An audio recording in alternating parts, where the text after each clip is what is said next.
Hello, everyone, and I'm Khwahish. I was studying at Endeavour in 2016-17 batch. So I had my entrance exams in 2017.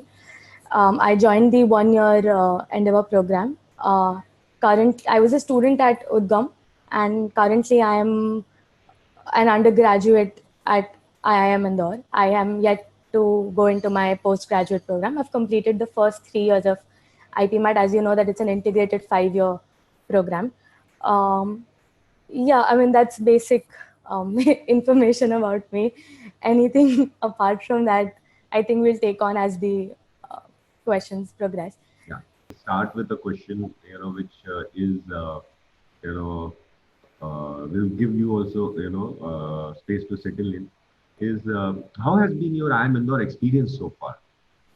3 years, from Yes. what you walked in to, where you are, in quarantine space of your home, doing your PG, now first year.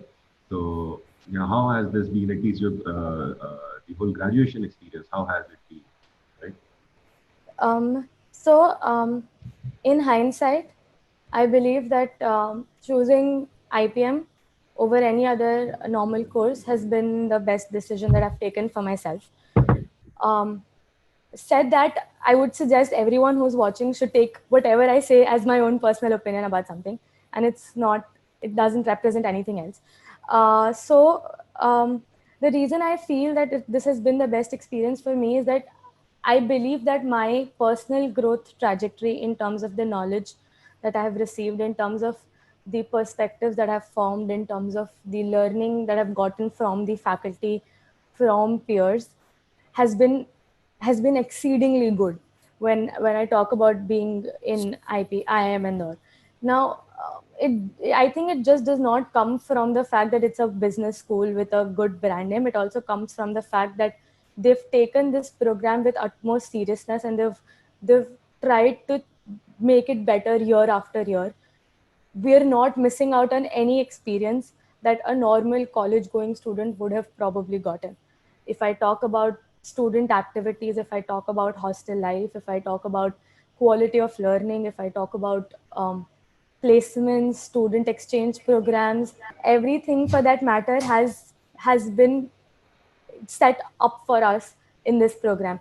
Now, when you think of college life, you think of college life in certain ways. You want to have a fun 3 years. You want to go out, become independent. You want to have a separate experience, not like school. School was a routine that was set for you. College is space for you to explore yourself. And I have not gotten a better plot. I would have not gotten a better platform to explore myself. So the IPM experience for me has been very, very good.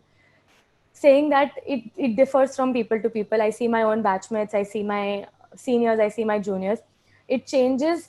The best part is that it's customizable to what you want it to be, in the sense you all go through the same courses, but you all go through courses in a different um, feeling. So suppose if I am interested in something more, my experience towards that course is much more Right. nuanced, it's much more practical than probably say a subject that I do not have so much interest in. So what happens is that what I come out of as a product of that course or that program is very dependable on where I invested my energy and resources for those 3 years. And that is how it differs from person to person. So it's basically how you want it to be. But the program gives you the platform to go anywhere and everywhere. It does not restrict you like that. You just need to grab on to what you want from the Right. program. So here I would like to add a small question. When you say that you can be what you want to be, it gives you an opportunity to be that. Was that kind of clarity there with you when you joined the graduation? Do No. you have that kind of clarity now? And to what extent, what has been your effort to get that clarity if you have got some clarity? And how has the institution helped in getting this clarity? Right. So it's very difficult for an outsider who's not been in the college or who's not been a part of that curriculum to understand how differently it's structured from a normal college program. Now, when I compare, so I Personally, I'd applied to 3 colleges: NMIMS Mumbai, SCMS Pune, and IIM Indore. I had 90% thought that I am going to NMIMS Bombay, because I personally thought that getting into an IIM, I probably didn't have the capacity at that point of time. Now, because of which, when my friends also got into NMIMS, I was very happy that I'm going to a place where I'll be settled. The idea of settling, or the idea of comfort, is what helps you when you're trying to get out of your house the first time. So choosing IIM over it was was easier for me, only because everyone around me realized how much of a big deal it was, which to me did not feel like a big deal because I wanted comfort. But the clarity that comes is by being in the program at least for a year. When I say at least for a year, it's because the course is structured in a format, and I will explain the structure in a minute. The course is structured in a format where, unless you give the course time and effort, you will not get back anything from the course. So you have to put in that 10, 20, 50% effort of yours for the course to respond in a way where you get more from it than you've given in. Now, coming to the course structure, it's basically a mix of mathematics, statistics, economics, and humanities and social sciences. When I say mathematics and statistics, or in fact, when I say all these 4 things, these form the 4 pillars on which this course is designed. Starting from term 1 to term 9, because we have 3 terms per year, 3 months term, they get cut short to 2.5 months. uh, we undergo around 30 to 32 credits on an average. When I say 32 credits, there will be 6, 7 credits of math, 6, 7 credits of stats, some 8 credits of econ, some 5, 7, 10 other credits of social sciences, 2 credits of drama, dance, or music, and another 2 credits of any language that you want: German, Spanish, or French. Now, while it may seem like I don't want to learn drama, or I don't want to learn Spanish or French, the course just wants to tell you you're a management student. You adapt to every place that you have to go to. You don't have that option. So you have to inculcate the into the environment that you choose to belong to. So it's basically to say that you find these things redundant, but when you look back, you realize that these are not as redundant as you thought they were. Now, in the first 6 terms, everything that you do is compulsory. So you basically have a basic, like a general foundational understanding of everything wherever you put your effort. So, for example, I was a statistically and mathematically inclined student who loved economics a lot, but sometimes economics also became a little difficult to understand because the course rigor kept increasing. So you had to catch up with it. So for me, social sciences are always like a was something that I thought that it's not my interest, but I would still listen in classes. I would still sort of put an effort, but I would realize that at the end of the day, I'm not taking back from it so much as I'm probably taking from statistical courses or say mathematic courses. So that is where I grew. Those are the electives I pursued in my last year. Those were the courses that helped me understand that, okay, research is my field of interest, or say finance is my field of interest, or say data science is my field of interest, in comparison to say probably marketing or IT or HR, which are domains that I am not very fit for. But that does not mean that if put into a situation where I have to work in HR, I will not be able to, because I still know the basics of it. Um, just to interrupt you a bit, Hoyesh, how to make this decision that your marketing is not cut out for you or HR is not cut out for you? You are still a bit too young. You know? Right. So when I say finance or I say marketing, I don't say that these are fixed domains that I will definitely go to. But how our mind works, or especially how my mind works, in fact, even for making the decision of going for science or commerce or arts, I eliminated my options. So I picked commerce for myself. Similarly, here when I realized that, okay, these subjects are not for me, or these courses are what I like better, you try to find domains which fit more of these things and less of other things. And you realize that you have to start somewhere. You have to pick some domain, you have to pick up some role. You always have the option of changing it, but you're lucky if you get into the role that you want to get in the first year. I'm not saying everybody is, I'm probably not going to be, but I still want to feel like this is what I picked for myself after eliminating what I don't like, so that I'm happy with what I'm doing and it's something that I'm good at.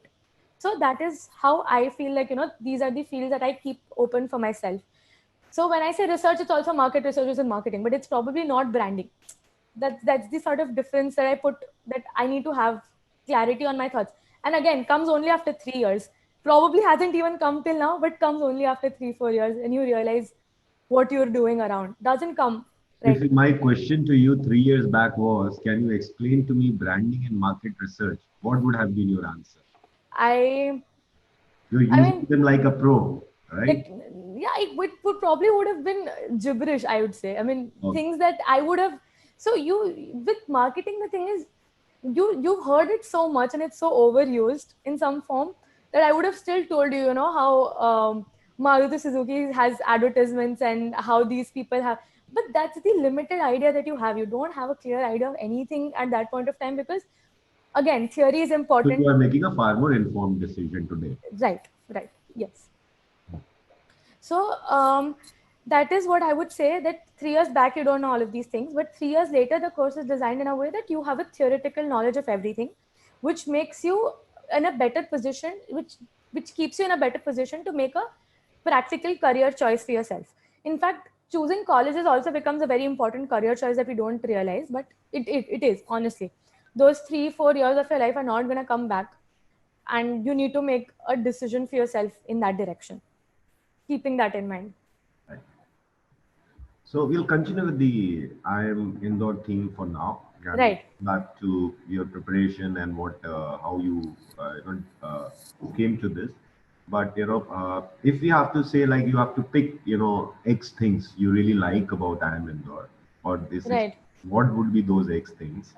And if you have to pick 2 or 3 areas where you think this is where I didn't like, or maybe I had challenges, what would be those 2 or 3 things? Right. You know. Um, One, I would like to say that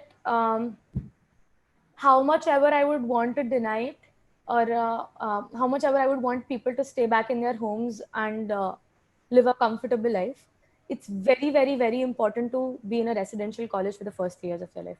Now, I would say it's important because um, you develop connections and you develop networks with not only your friends or your peers, but with the administration, with the faculty, with even the workers in your hostel.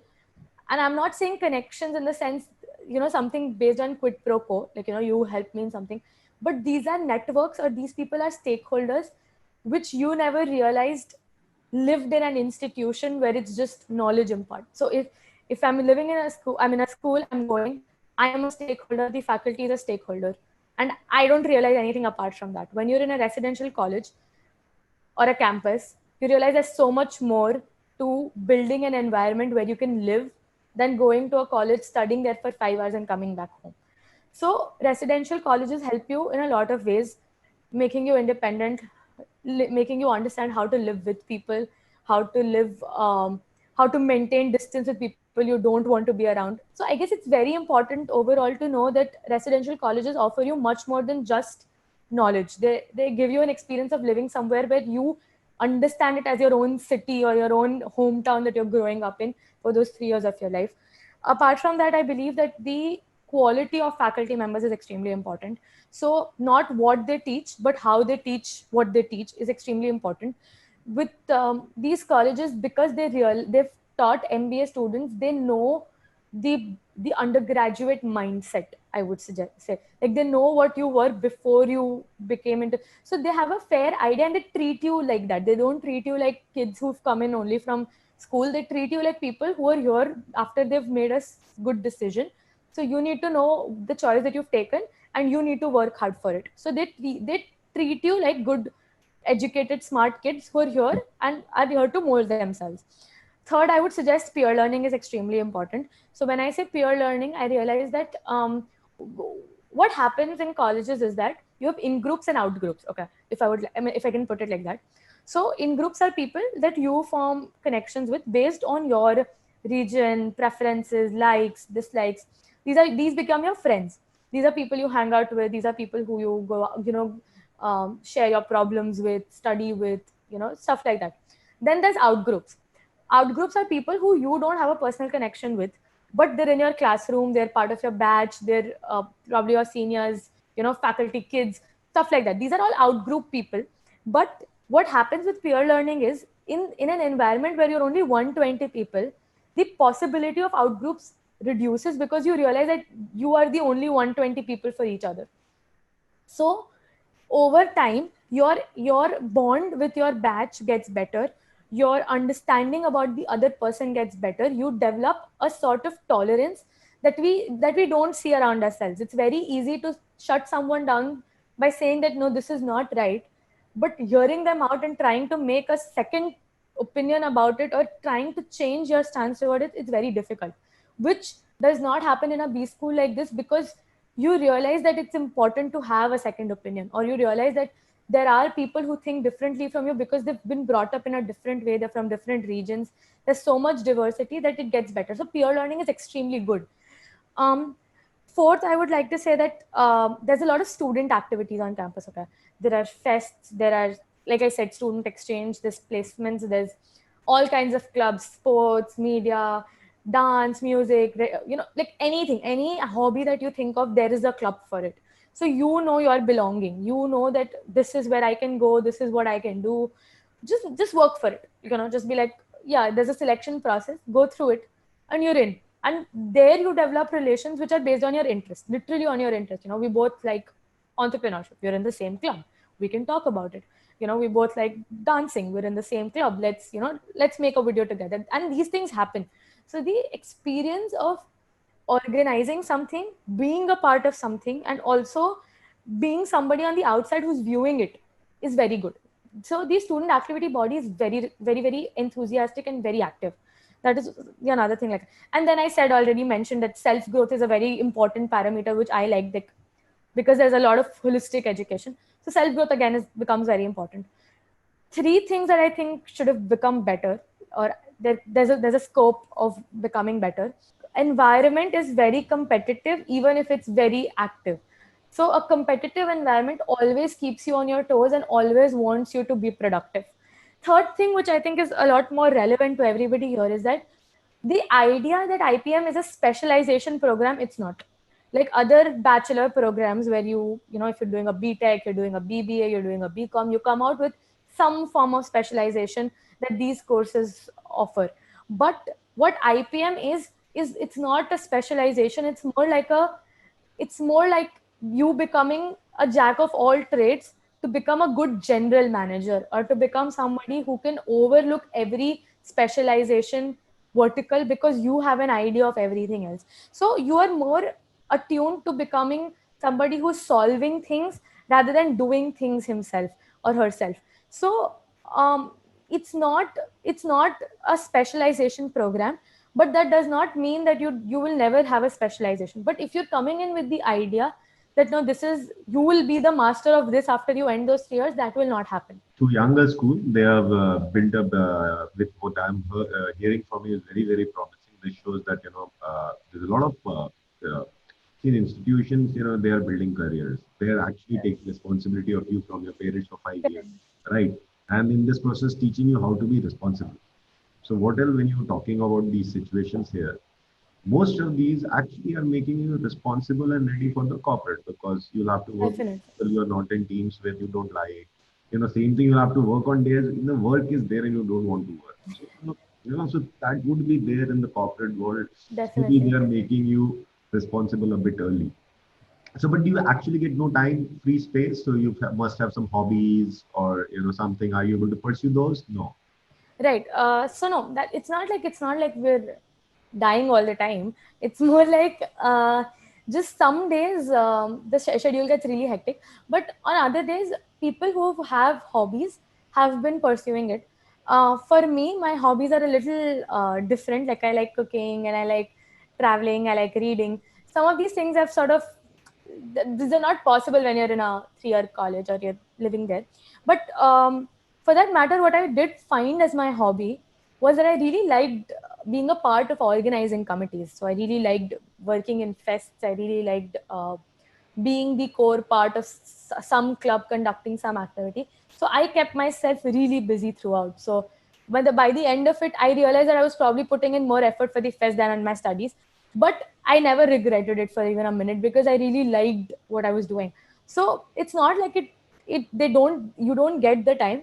But what you need to realize is you need to manage your time very well. Any kind of procrastination is only good up till a point. When you realize that, okay, this is where it has to end because I need to do something else, then you realize that, okay, I need to manage my time in a certain way, that I might wake up 30 minutes early, or might not, like, I can't miss classes to do something that I really want to do. I have to manage it in the same 24-hour day that I have, and also not also sleep for 8 hours, because trust me, that's very important. Vacations would be lighter? No. No, so when you come from that scheduled back home, you feel vacations are like you have nothing, and you miss it. You miss having something to do in those 15 days because there's nothing to do. But you've come from a life where you had assignments every single day. That we have a submission every third day. So it's like you realize that that's the amount of exams, quizzes, keeps you on your toes all the time. So when you come back home, you have 10 days to relax, go out, actually go on a vacation. And those 15 days is something that you need, because after every 3 months, your body is like, bas, ab mujhe break chahiye thoda sa. And then you come back home and it's all a relief there. So, yeah. So if somebody would have told you in your 10th standard or 11th or 12th standard that you will have to actually work so hard in a graduation, would you have joined that course? Uh, I think I would. Um, because it's a trade-off, right? So if you see the cons that it's working too hard, you see the pros that you're getting out of a college, which is probably making you much more smarter when you talk about the labor supply space, right? You have an edge. So for me, I've been a little ambitious from the beginning, in the sense that I've wanted to go to a good college, get good grades. I mean, whatever at that age seems ambitious, I've wanted to do it. So if somebody told me, 5 years later, your life would have been very easy if you do this, I'd probably do it. I'd have gone for the course and struggled for those 5 years to get a promising prospect, a better start to my career. I would have done it. So, when you are preparing, there are a lot of students right now in the test series phase. Okay, All so right. in the test series phase, writing tests and the exams are getting delayed. So, they want to take the I, test, the exams are getting delayed. So, they again prepare and the exams are getting delayed. So, one, how was your test series? When you were preparing, was it too stressful when you were taking tests? Because there must be some anxiety. You are preparing again and again new exams, because the season here in the BBA entrances and schooling entrances a bit more hectic than typically in the post graduation, because you have maybe 15, 20, 30 entrance exams in a matter of a month or 2 months. right. Everyone is doing the process, so you know dates also clash here and there. So, Right. what was the kind of stress or anxiety, or how were you preparing, taking tests and setting yourself? Because the students currently are in that space. So, any word of advice there? Um, so I'd say use that anxiety to your benefit, I would suggest. So actually, I also have a sister who's giving IP Mat this year, and I see Oh, her going through, yeah. So I see her going through this problem because she's preparing for exams and then they're getting delayed, and suddenly there's no more motivation to prepare for the exam.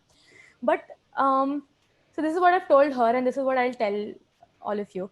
Uh, while you are not preparing, there are 100 other people who are probably thinking of it as more time and preparing. So what I'm trying to say is that while I understand that it gets really difficult to keep remaking your schedules as per new dates, what you have right now at your hand is a good enough time to become more accurate. When I say accurate, I mean, do not do not do not go in the rat race of knowing everything, solving everything. मुझे ये question क्यों नहीं आ रहा, मुझे ये exam में इतने कम marks क्यों आए.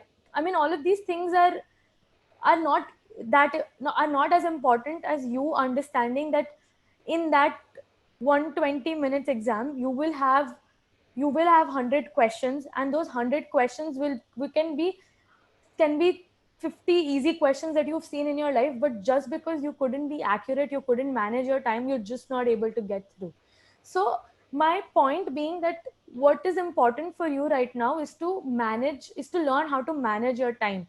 Even if it's not through exams, it can be your own parameters that you said that okay, these are 40 questions. In a normal exam, I wouldn't give 1 minute more to any question, probably give it 1 minute, solve it or not solve it, or whatever your strategy is. Okay, you know it best. Do that with your normal questions. Try to sit down, try to solve it in that same time frame. If you don't know it, learn how to skip questions. It's the art of an MCQ paper. Learn how to skip questions, because when you think you can solve everything, you will never skip the questions that didn't require or need the time that you had. So you've had a good crash course, or you've had a good 1 year 2 year course, for also for that matter, learning the same things. What you need to do right now is, is to basically sit down, mentally tell yourself, how should I approach the exam and not the syllabus. The syllabus is done, that's dusted for now. You can't, there's not much you can do except for vocab. Okay, you should every day do vocab, that's a must. But for maths, for logical reasoning, I mean, there's no GK and IP math, that's a good. But all of these things, you need to sit down and prepare for the exam, and not the syllabus anymore. Like, I mean, I'll tell you honestly, okay. When I had my exam, we had, again, six. We didn't have sectional. I think we didn't have sectional timing as far as I remember. We had 60 questions, 40 questions, and we had sectional times, but we didn't have anything else. Like, though nothing fixed for that matter. So I only attempted 18 questions in maths, and when I came out of the paper, I went to sir and I'm like, sir, मेरा तो नहीं हो रहा. मैंने 18 questions किए हैं सिर्फ maths में, and 18 felt so low because it is what, one third, less than one third of the questions on the paper in almost 75 minutes, right? Now, I came back the day I got the result. The cutoff came out to be 40 right answers for general, 40 marks for general, which basically means 10 net correct answers.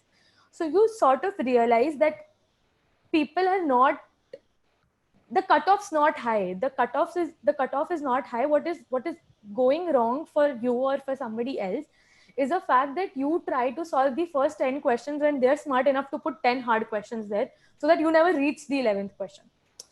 I mean, there's a lot of things that they do that you understand. So all I'm saying is prepare for the exam and not for the syllabus anymore. Learn how to approach questions, and I'm pretty sure the faculty at Endeavor will be doing a great job in telling you क्या तुमको करना चाहिए, क्या तुमको छोड़ देना चाहिए, या कितने सेक्शन में कितने क्वेश्चंस अटेम्प्ट करो, इंग्लिश में ज़्यादा करो, मैथ्स में कम करो. All of these things happen. So listen to them more than trying to learn every topic in the book. You have 10 strengths, do those 10 strengths in a way that any question ever in that book, if it comes to you, you know how to solve it, because that's your strength.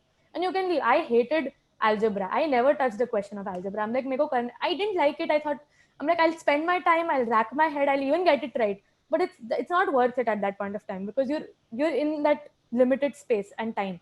You don't want to waste your time doing something that you're not good at, probably. So that's what I would suggest. But yeah, very, very interesting advice here. You know, so now once the written happened, Right. as you got the call, there is obviously a PI. So was that put pressure, or how did you handle the interviews across? Because must be your first interviews. You guys Yeah. would have if you're a 12th commerce, you would not have done many interviews. Maybe school as a kid, you would have done some interview, right? Right. So when I got my call for the PI stage, it was far more tense than writing the exam, because when you're sitting for an interview, you can be asked anything under the sun, and there's no chance of you getting in. With an exam, I know that 20,000 people who've registered are probably writing the same exam as I am. So there's a lot of objectivity. With personal interviews, there's no objectivity. Everything is very subjective to the panel that you're sitting in front of, and your own preparation, of course. So I know friends who've gotten in on the basis of a single book they read, on the basis of a single movie they saw, on the basis of their only interest, because interests become very important when you're giving an IPMAT interview. And I'll tell you why. Okay. So they're looking for two things. They're looking for people who are confident enough to put forward what they feel. So I can be wrong, and they will tell me that I'm wrong. But at that point of time, if I keep arguing that no, I think I'm right, that does not mean I'm confident. That just means I'm overconfident. And when I've been asked a question and I've been told कि इसका answer दो, मुझे पता है, मुझे it's in my subject list. I've probably gotten a 98 out of 100 in my boards in that subject, and I can't answer if I can't answer a basic question because I'm just underconfident. That also is not the spirit that they're looking for. So if you tell me कि नहीं तुमने ये चीज गलत बोला, I can always reply by saying that okay sir, I'll go back and look at it, maybe I got it wrong, but I think this is the correct answer. Your overconfidence and underconfidence will not help in a panel because you are being admitted into a program where you'll be 120 good people, right? You can't keep telling them that you know what you know. That's not the approach. That was one thing that I was pretty sure they were checking. The second thing that they do check is a little bit of your subject knowledge, whatever stream you've picked, but they always give you the option. So they'll be like, what subject do you like better or do you like most? So prepare one subject, maybe two. Maths becomes a little important. So maths, if you have, do it. If you don't, then there's other subjects on the file to pick you up. But if that's the case, they'll ask you these questions and they'll try to judge your subject knowledge a little. They'll do a rapid fire, randomly keep asking you questions about the subject till you get one wrong, and they'll be like, okay, and you'll feel like oh my god, what did I do? But it's, I mean, again, in hindsight, I was about to cry when I came out of the interview room, even though I had a decent interview.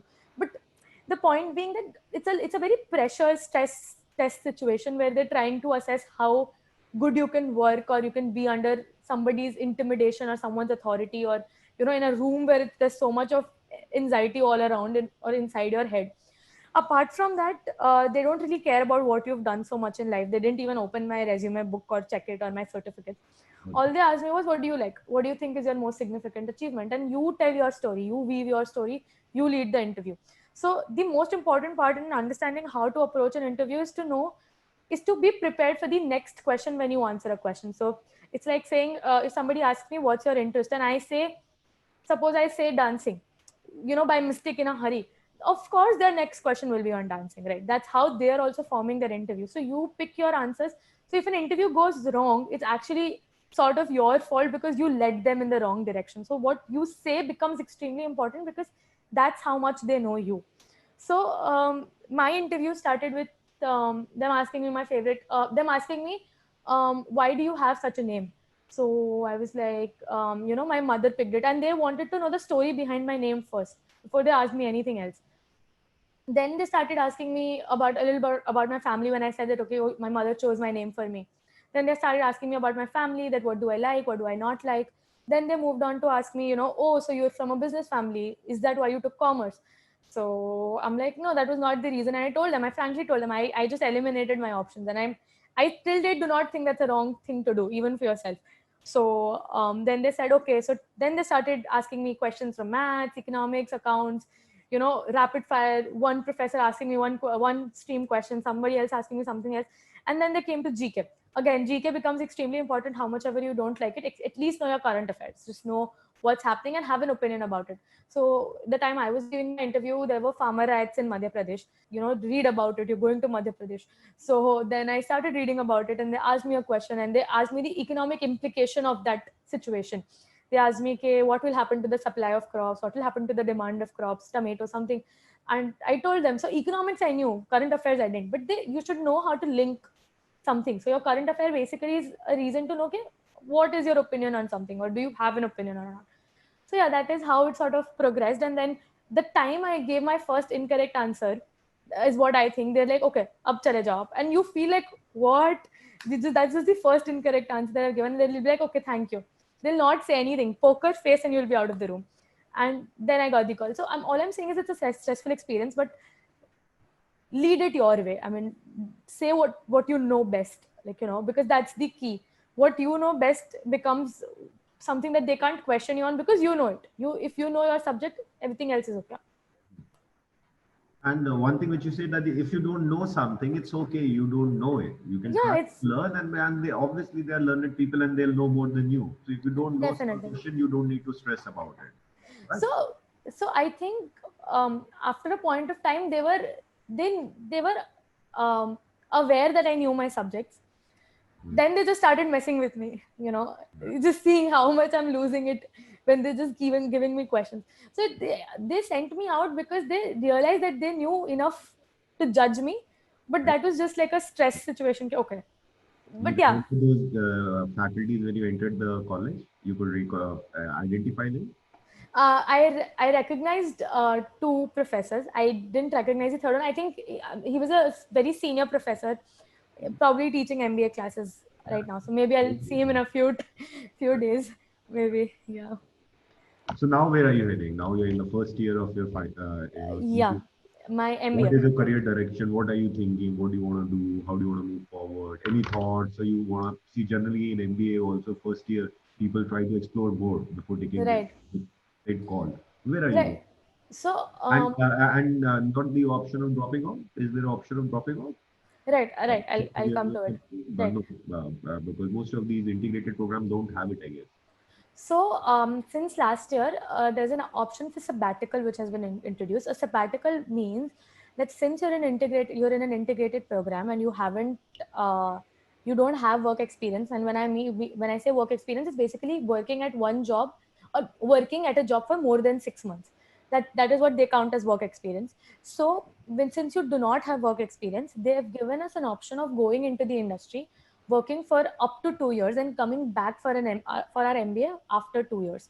So that's basically 3 years of my BBA, 2 years of working, and then 2 years of MBA, which generally a lot of people do Yeah. because MBAs are meant for work experienced people who have some industry knowledge, are coming back to learn more and getting better career prospects. So we have been introduced to that option. I did not choose it. This year, in fact, a lot of our batch students who were thinking about it did not choose it given the COVID situation. But it's a good option to have. It's a good option to explore, Correct. and it's good enough that we've been provided with the opportunity of at least going and working if we want to, and not taking our MBA right away. Right. Apart from that, sorry, what was your first question, sir? First question was, Sorry. so what are you doing now? So now Right. in the first year, do you have a clarity where you're heading? What are your goals? How do you intend to go about? Could be fuzzy, could be a directional call. You would be, Right. something, right? Right. So based on the subjects I liked, Hmm. I started doing a few certification courses. So I picked up CFA, I picked up some marketing courses, I picked up some courses to know what I like better. Now, even though I know the theory of what I'm trying to do, the practical implication of it is different, and that is what the MBA program is to provide me. So I am trying to find an area based on the subjects I like, but nothing will be clear to me till the time I actually sit in an MBA class, study a case, you know, have been asked questions. I will not be clear of what I want to go or where I want to go. But for a fact, I know that I so this part I'm sure of. There are people after the IPM program who feel that maybe they don't want an MBA. Maybe they're not looking for a corporate job. Maybe they're looking for, say, a government UPSC job, a research think tank job, or maybe a master's in economics, or maybe a master's in only statistics. I am sure I want to get into general management. That is what. That is why I am a lot more uh, clear about where I'm heading. So interesting. I thought you were slightly more keen on finance, but I, interesting. You're I, keeping your options open. Very interesting. right. Keeping your options open. Okay. So with that, this is a question which we wanted to ask as it is. So, who is it for and who is it not for? So this IIM Indore integrated program. So when you're in 12th standard, okay, there is a huge rat race chaos going on. This guy has to do IIT नहीं किया तो career खराब हो गया, law नहीं किया तो career खराब हो Yeah. गया, yeah, BBA, BMS, and so there are so many new options now, liberal arts, so fantastic work has been done by a lot of institutions. So there is you guys a far greater exposure in terms of choices. I won't say the exposure, there is a way to go in terms of 11th and 12th standard, but at least you have a far greater option. So who Right. is this course for and who is it not for? So I would suggest the course is for anybody and everybody in any stream who wants to pursue any form of management later.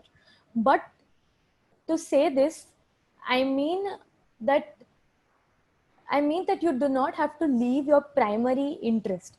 So what I mean is, suppose I was somebody who was extremely keen on designing, and I chose this over probably going to say UID, uh, then that is not a good option for me, because I had a keen area of interest. I knew the degree that I was trying to go for, but because I got a lucrative brand, I shifted to an IIM. That is the ideology that one should not have. Now, I know people who couldn't get into IITs, probably cleared their mains, got a decent college, but then got an IIM. Their parents told them, "ठीक है, IIT नहीं तो IIM सही," and they came here. That ideology is not helpful, because those people would have done wonderfully if they would have picked up a college of their interest, because they wanted to do technology, they wanted to do engineering, or they wanted to pursue some other course. Definitely. And those are the kind of people who this course is not for. So while IIM as a brand becomes lucrative to you, all I'm trying to say is, if you know your degree first and then opt for a program, because when you do it the other way around, you're likely to miss out on something, on miss out on you're likely to miss out on the experience of learning something that you really wanted to do, because this program is not for that. The program is actually meant for people who want to do management of any sort, for that matter, who probably want to So basically, it is not a shortcut to MBA. So if you say that that you is pursue, so you get in, you directly get out with an MBA degree. that That is was how one should look at it. And say that why to invest in graduation of engineering? Straight away put the guy in MBA. That's just super. I will tell. I mean, to somebody who really likes economics, I would say, probably get a BSc economics and then come for an MBA, because that gives you a lot more perspective into your degree and then an MBA.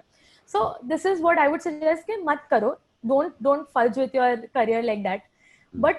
But this is an extremely good program if you want to learn everything, study everything, become like like a holistically viewed person. Then it's a great program. So you can say that also if you don't have any very specific interest, as Huh. in engineering or maybe economics, then this is the program. Can we say Right. Right. that if you are not very sure whether you want to do coding too much or you want to become a software engineer, or you really want to do economics, badly, and if you're not sure about it, then Definitely. maybe this is a much better because you get the 3 years to identify what you want to do, or maybe exposed to wide variety, whereas going somewhere else you would have had less variety. Definitely. I would suggest that this is for anybody who realized that, okay, they could have actually liked five different things from three different streams. Definitely for that person, Right. beautifully designed like that. Yeah. So I think we've had a long call, and more or less, I think I have had covered variety which I wanted to be in place. You know, one area which I think I didn't ask, but I think you've covered here. One area which I wanted was any advice to parents. Because parents also take so much interest, and sometimes they're also so involved in this decision because this is 12th. This is not Yeah, graduation, they are not so much involved or something. You are also more responsible. You are more exposure capable of taking decision. So generally, any word to parents, or how about going about, because one through this process plus decision making in career choices covered mostly, but still maybe what. um, so just one thing I would like to say. Um, don't don't don't get scared if your kids don't know what they want to do at this point of time, because uh, it's okay. I mean, it's really okay if they don't know what to do right now, or if they're not sure. But it's not okay if they're not working for something that they want to do. So when I say it's not okay, I'm not saying pressurize them into doing something that they don't want to do, or like tell them pado pado pado, not like that. All I'm saying is, you give them the push of telling them that, if you get in where you want to be, you'll be happy for the next 3 years of your life. And if you're not where you want to be, those 3 years of your life will be miserable.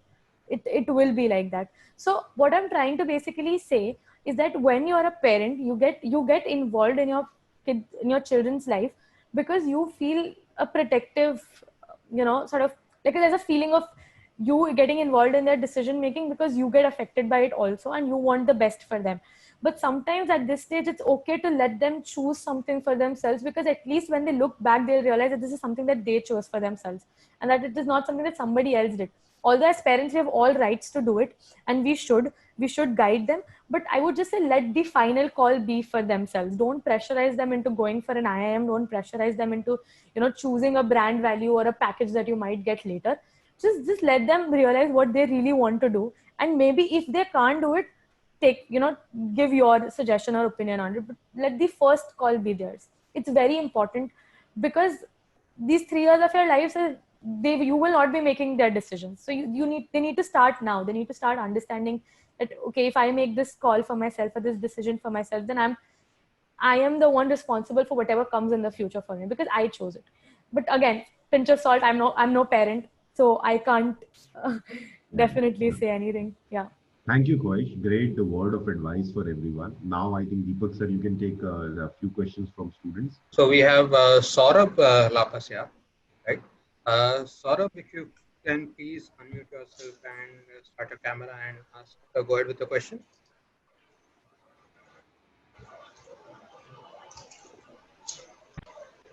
Hello. Hello. Hi, Saurabh. So I would like to ask that you would like to give any kind of suggestions for the personal interview round and like how to go through it, as you said. I've given you some clarity regarding what they ask generally.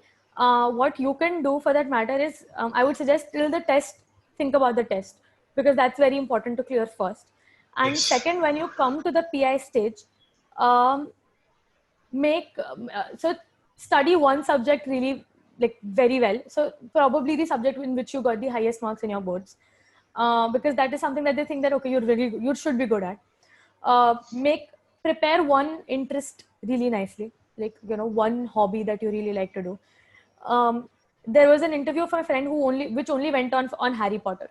What did you learn from Harry Potter? Why do you like a personal character? What do you relate? Stuff like that. So prepare one. Read up on your current affairs for at least the last 2 months, especially since there's a lot of coronavirus going around. There's a lot of news Yeah. coming in every day. So do that. And apart from that, I would suggest work on articulation, on how you say what you say. So in the sense, it gets really hard to, keep your calm when you're sitting in front of an interviewer. I also got really, really, really stressed. So what you can do is just try sitting in front of yourself in a mirror and trying to say things without feeling nervous, or maybe doing it in front of a camera, since now you might have online interviews. So maybe that will also help you in making sure that the other person gets what you're trying to say. So articulation like that. Is this 5-year integrated program more better than the 3+2 MBA thing, DBA plus MBA, which other Okay. colleges offer? So this is what I'll say. Uh, if you're looking for a BBA plus MBA, and you're really sure that BBA is what you want to do, I mean, I would really suggest you look up courses on BBA, because it's a lot of principles of management, accounting, economics, and stuff like that. If you're extremely, extremely sure, okay, go for a BBA. It's not a problem. It's a good course to go for. But I would prefer an IPM program, only because that integrated program is at a place which gives me a lot of more learning and exposure. So I would prefer an IPM program if it's versus a BBA MBA. But if you're doing something like a BTech, a BSc, a BA in some say history or something, then why not do it first? If you're sure that this is what you want to do. So if there's an interest that you want to follow for your bachelor's, it's really good to do that. But BBMBA, I'd prefer an IPM program. Okay. So next we have Yash. Yash Devani. Yash Devani, if you can unmute yourself and. Yes. Yes. Right. Actually, I had a question. That what was your mindset during thought process and mindset during the process of preparation? Were you optimistic Okay. about? Clearly. Were you optimistic about it that you will get into it, or were you a bit nervous and uncertain about it, or was it a bit balanced? And yes, if you can tell about it. Okay. So till the time I was doing my preparation, I was just diligently preparing for NMIMS, because I really wanted to go to Bombay. Now, when I started preparing for the program, you realize that all BBA programs almost have similar papers. So there's not a lot different that you're doing for any one program, any one exam over the other exam. So diligently prepare for an exam irrespective of the outcome. So what I'm saying is when you think कि नहीं मेरा होगा या मेरा नहीं होगा, तुम अपने आप पे unnecessary pressure डाल रहे हो इस point पे. Because until at least your mock start, even you don't know where you stand, especially after you get your scores and your ranks. You don't know where you're relatively standing. So do not give yourself that pressure till the time till the time you have not reached the mock stage. Once you've reached the stage जहाँ पे तुम्हें mocks देने, you'll get an understanding of your relative position. Even then you can never really be sure because entrance exams are also a bit of luck on the same day, right? So what I would say that I was not very stressed about IPM. I was not very stressed, but I was working for it. I was attending my classes regularly. I was going to practice at Endeavor every day for 2, 3, 4 hours, sitting down with my teachers to ask them questions if I had, or trying to understand what is going wrong in my tests. I did make those efforts.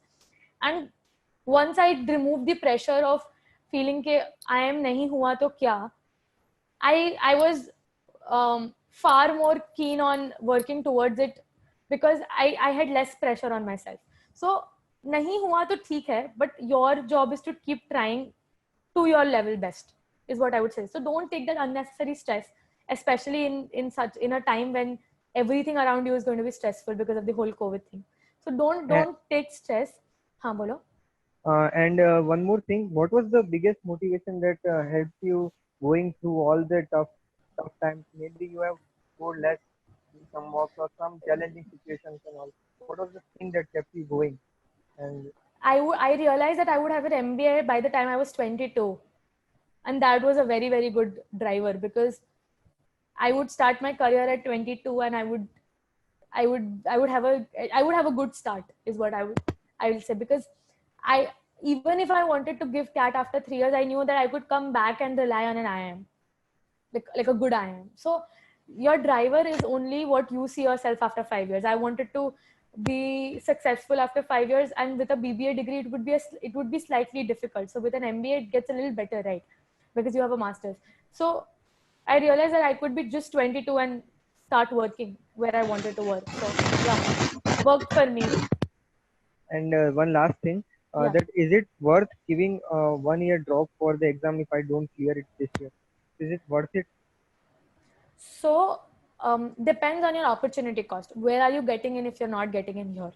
Also, if you're getting in there, are you liking that place? Because if you're liking that place, then you always have the option of giving CAT and probably getting into an IIM Ahmedabad or Bangalore, or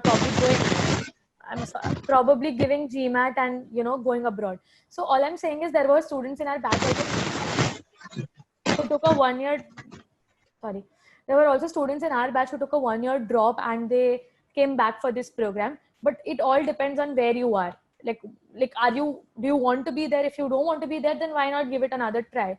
But if you feel like, okay, this college is going to be good for you and you can study for 3 years here and simultaneously prepare really well for CAT and get into a better college, why not give yourself that time and go through that? One question here. Do you have students in your batch who took a drop for IPMAT and prepared for IPMAT and came back, or they were preparing for IIT-JEE or NLU exams simultaneously and prepared for IPMAT? We have students who prepared only for IPMAT and came after taking a drop for a year. Yes, for a year. But drop as in, it's not like they were not in any other college. So one of my friends was in Triple IT Kharagpur, one of them was in Nirma only in Ahmedabad, another one of them was in an NLU, GNLU. So it's not like they did not take a drop per se, as in they didn't go to any college. They chose a college, realized they wanted to do IPMAT, tried for it. Fit in that domain, and they realized that it's earlier to exit. Maybe what you. They gave IPMAT us saal bhi, but then they couldn't clear it. But they realized that they want to come here. So they gave IPMAT again, and then they got it. The new education policy, they can use the credits. Yeah, they can use the credits. They lose the credit of 1 year. Yeah, that's great in that sense. Back to you, Deepak. Sorry. Yeah. Okay, so we have Aditi Jain next. Aditi, go ahead.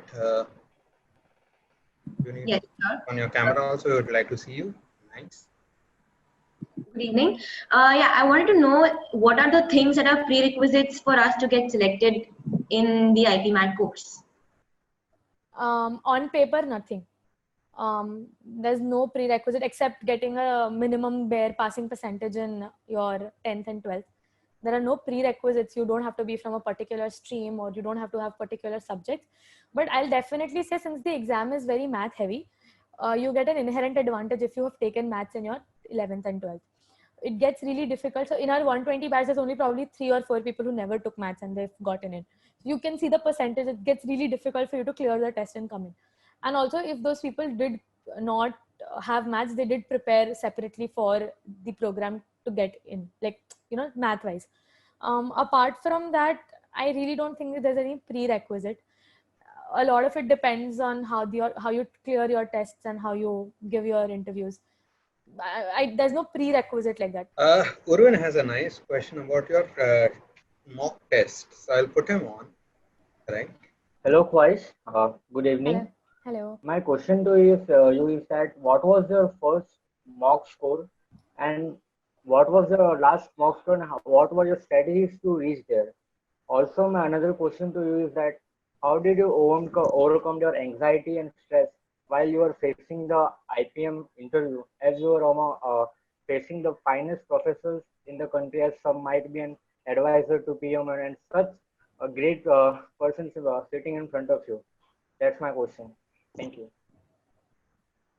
So, Deepak sir, can you help me? I really don't remember my exact scores. If I clearly remember, right, after first couple of mocks, there was a bit of panic in you, right? Sir, ये तो mock कैसा गया? And after first mock, you probably decided that, sir, I'm not going to get into IIM Indore. मैं NMIMS चली जाऊँ, वही बहुत बड़ी बात है. That was what your reaction was, right? And then we met up, kind of me, other faculties, everybody, we talked, and even for a matter of fact, the ma'am who sits at the operation desk had to do a lot to motivate you. Yes. Right?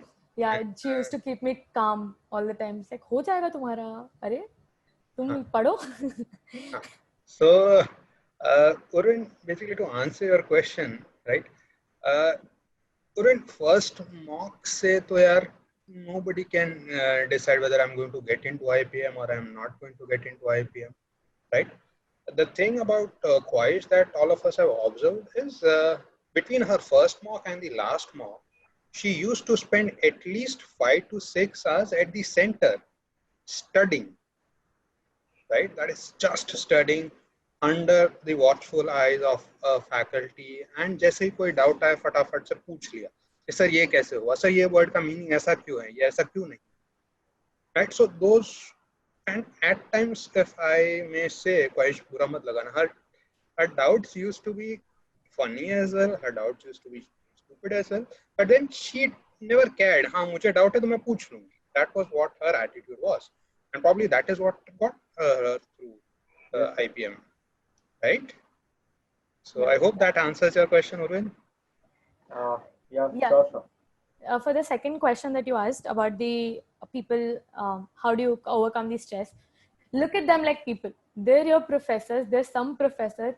Do not think about how much knowledge they have, because the more learned you are, the more you realize that the other person is just 17, 18 years old. They don't expect you to know everything. They just expect you to be personality wise sound, know your subjects, put an effort into what you're doing.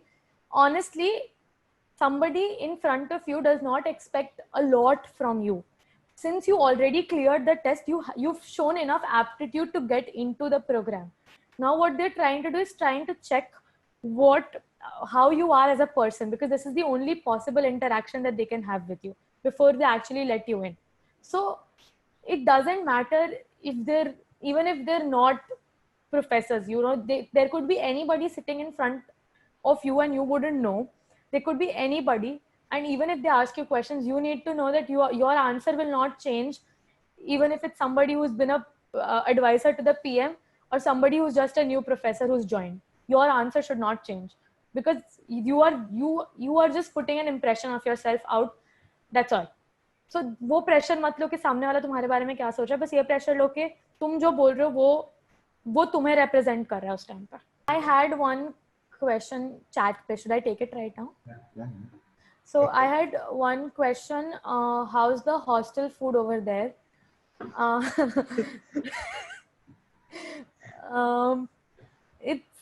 It's okay. I mean, it gets bad on some days, gets really good on others.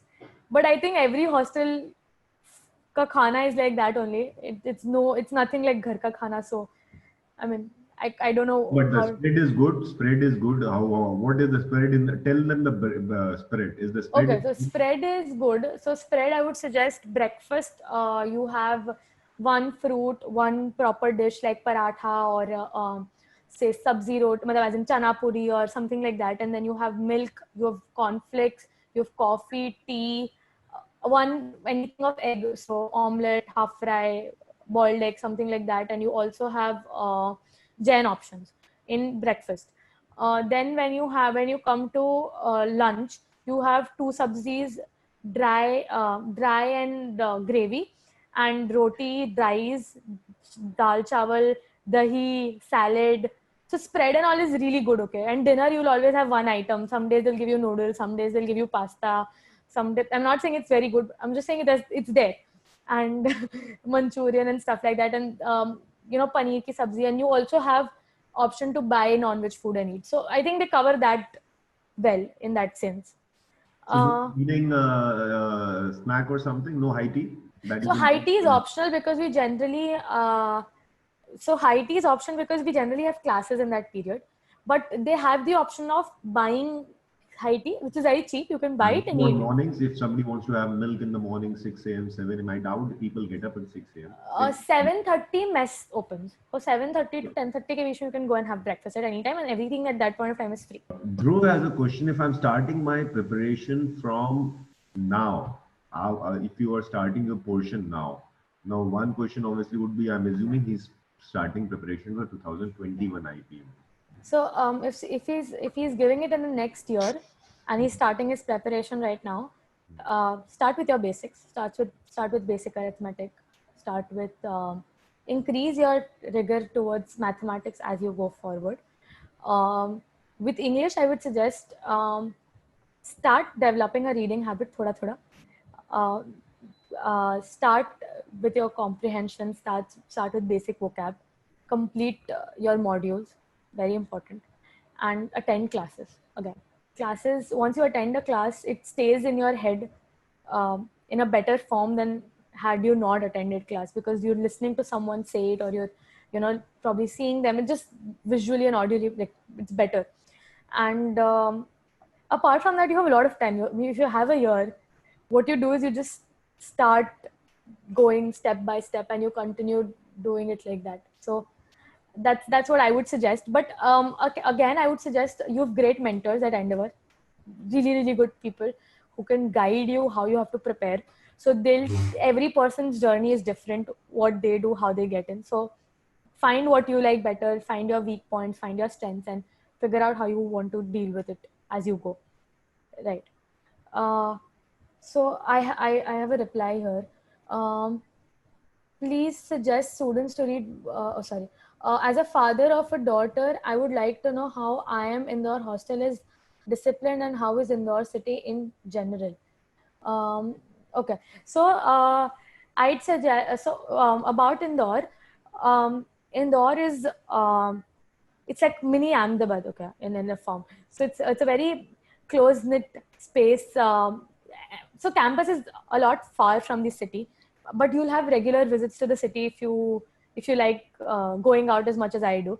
But otherwise also the city is, it's safe to roam around. It's a good environment. It's very family friendly. You won't see a lot of places where, teenagers are just doing things that they shouldn't be doing. It's not like that. It's not like a party hip city. It's a good, friendly, warm city, like you'd like your neighborhood in that sense.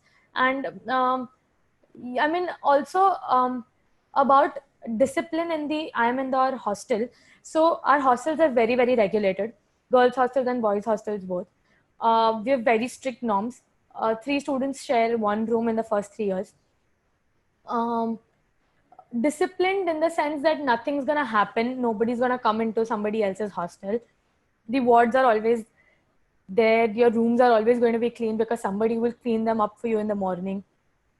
The housekeeping staff is very friendly. You also have the provision of getting newspapers in the morning if you subscribe for it. You also have the option of people delivering you salads and fruits and everything because people do it.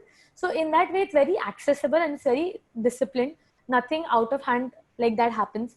But again, also self-discipline is very important whenever you live in a hostel. So if you know that you don't want to get into anything messy, don't do anything that will get you into trouble. Okay, yeah, I think we didn't answer this, right? How to manage boards and Go ahead. Go ahead. Go ahead. Go ahead. For students in first year, who for targeting next year and next to next year, it is important. Yeah. So We're addressing the final year people in the run up to IPM, but there are students who will be taking next year. right. And those will be there, yeah. So people who are trying to manage both boards and this thing, IP matter. In fact, any entrance preparation, give it in the beginning. Give a little more time to your boards in the sense that when you're going to school or you have tuitions, give enough time to your boards. But try. So even if we had endeavor for 2 days in a week, that was enough in the beginning. So when you're preparing, but as your boards come in, you realize that once you've given your pre-boards, you've given your half yearlies, and you've given 2 pre-boards for that matter, you realize that you do not really need to focus on the same syllabus again and again. So this becomes the time when you start giving a little more time to your entrance exams, because you realize that your board exams or your marks will not count as much as your entrance exams, because it's really important like that. So that is how you can sort of manage it. Start with your boards, learn your syllabuses, but then after a while shift to talking about or shift to learning more about your entrances. Especially maths and English need a lot more practice than other things, because it's continuous in that manner. Thank you, Qaish, for taking time out and handling these questions. I know it was you would have to think through because not to go with the flow. These are students presenting a brand which is a prestigious brand. So I think you did a fantastic job, and students also learned a lot. Thanks for coming and guiding the students. Thank you, sir. It was my pleasure. Yeah. Yes, sir. Thank Thank you. Okay, right, sure. Bye-bye. Bye-bye. Yeah, thanks. Bye.